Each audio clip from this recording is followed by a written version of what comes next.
Assalamualaikum warahmatullahi wabarakatuh dan salam sejahtera.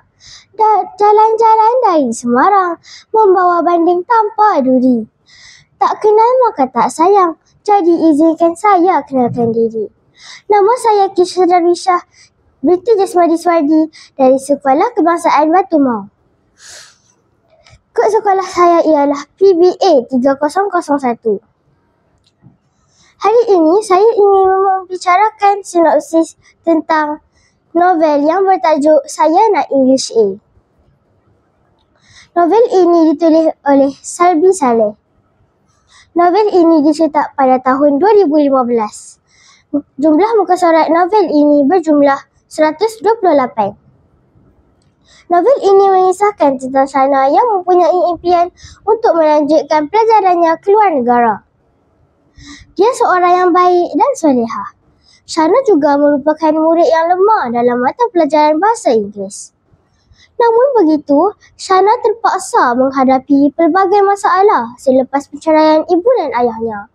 Shana juga merupakan kakak kepada dua orang adiknya yang bernama Hazim dan Shah. Oleh serba kekurangan diri, dia sering diejek oleh Firha dan Jeza. Nasib baik, Shana mempunyai seorang sahabat bernama Hana yang sentiasa menyokongnya. Hana sentiasa memberikan dorongan kepada Shana untuk terus berusaha demi mencapai impiannya melanjutkan pelajaran ke luar negara. Hana juga membantu Shana agar lebih mahir dalam mata pelajaran bahasa Inggeris. Mereka berdua berusaha bersama-sama untuk berjaya dan mencapai impian menyambung pelajaran ke luar negara. Mereka bercita-cita untuk melanjutkan pelajaran ke United Kingdom. Selain itu, mereka juga teringin melihat menara jam terkenal di London, iaitu Menara Big Ben. Setelah beberapa bulan kemudian, mereka telah menduduki ujian bahasa Inggeris. Shana menjawab ujian itu dengan tenang dan tidak tergesa-gesa. Mereka berjaya menyiapkan ujian itu sebelum waktu menjawab tamat. Akhirnya, mereka telah menerima keputusan.